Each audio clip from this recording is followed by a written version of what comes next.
પાર્ટીને અને ગુજરાતના લોકો માટે. એ યોગદાન બદલ હું એમનો આભાર વ્યક્ત કરું છું, એમના પરિવારનો પણ આભાર વ્યક્ત કરું છું.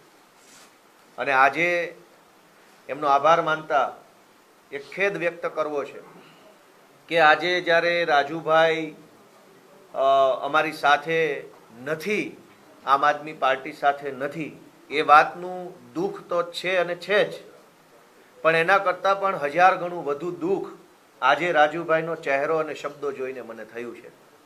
મેં રાજુભાઈને હંમેશા મારી બાજુમાં બેસીને બોલતા, માઇકમાં મંચ ઉપર એક સાથે અમે બેઠા હોઈને બોલતા સાંભળ્યા છે. એમના અવાજમાં ગર્જના હતી, એમના ચહેરા ઉપર કાયદેસરનું એક જનૂન અને એક આક્રોશ હતો લોકો માટે લડવાનો. અને જ્યારે તે બોલતા ત્યારે સાંભળનાર લોકોના હૃદય સુધી વાત પહોંચતી, ખેડૂતોના હૃદય સુધી પહોંચતી.